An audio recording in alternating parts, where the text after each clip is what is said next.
పసిడి ధర పెరిగిందని వేట మొదలు పెడుతున్నారు. సినిమాలో రాబరీ సీన్స్ ను ఇన్స్పిరేషన్ గా తీసుకుంటున్నారు. కానీ ఈ దోపిడి దొంగల బరితెగింపు గుండెల్లో దడ పుట్టిస్తోంది. కొడితే జాక్పాట్ తగలాల్సిందేనంటూ జ్యువెలరీ షాపును లక్ష్యంగా చేసుకుంటున్నారు. చాలా నాగ్గా లూటీ చేసేస్తున్నారు.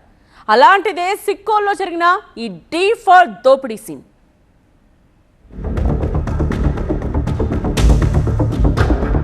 ఓసారి ఇక్కడ చూడండి, 2 చేతులకి హ్యాండ్ కప్స్. జనరల్ గా ఇలాంటివి నిందితులకు వేసి పోలీసులు తీసుకెళ్తుంటారు. కానీ ఈ పెద్ద ఆయనకు ఎలాంటి క్రైమ్ బ్యాక్గ్రౌండ్ లేదు. మరి చేతులకి ఏంటి ఆ కప్స్ అంటారా?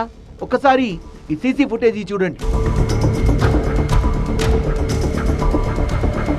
ముఖానికి మాస్కులు, తలకు క్యాప్లు, హెల్మెట్లు.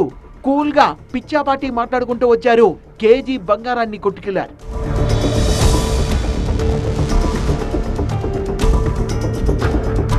ఎస్, ఇదో దొంగల బ్యాచ్. శ్రీకాకుళం జిల్లా కాశీబుగ్గలో శ్రీ వెంకటేశ్వర జ్యువెలరీ షాప్ ను టార్గెట్ చేశారు. రోజుల తరబడి రెక్కి నిర్వహించి ఫైనల్ గా మంగళవారం స్పాట్ పెట్టారు.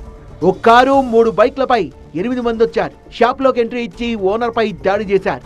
అరుపులు, కేకలు వేస్తే కాల్ చేస్తామని గన్తో బెదిరించారు. తిగాదు చేతులకి ఇలా కప్స్ వేసి జ్యువెలరీ షాప్ లో కేజీ బంగారాన్ని బ్యాగ్ లో సర్దేసి ఉడాయించారు. మధ్యాహ్నం 12:37 షాప్ లోకి వెళ్లిన దొంగలు 12:49 కల్లా బయటకు వెళ్లిపోయారు. అంటే కేవలం 12 నిమిషాల్లో టాస్క్ కంప్లీట్ చేసుకుని వెళ్లిపోయారు.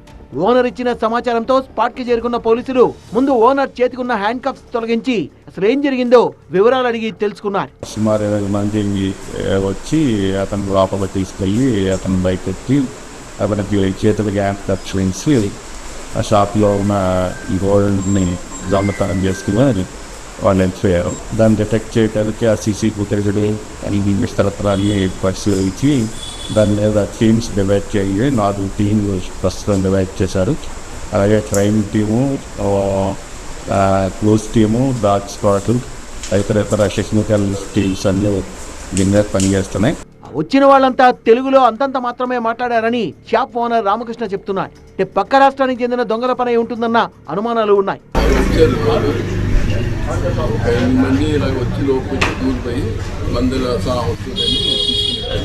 బంగారం వస్తుంది, బిస్కెట్ మొక్కలు ఇచ్చారు. ఏం చెప్పలేదు, నేను నాకు కూర్చోను, నాకు లోపు పదాలు లోపల లోపు ఇచ్చారు. ఆ పక్క ఉంచారు.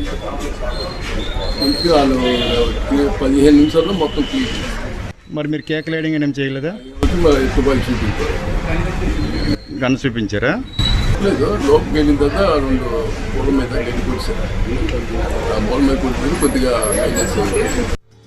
సీసీ ఫుటేజీ ఆధారంగా దర్యాప్తు చేపట్టిన పోలీసులు నిందితుల్ని గుర్తించే పనిలో పడ్డారు.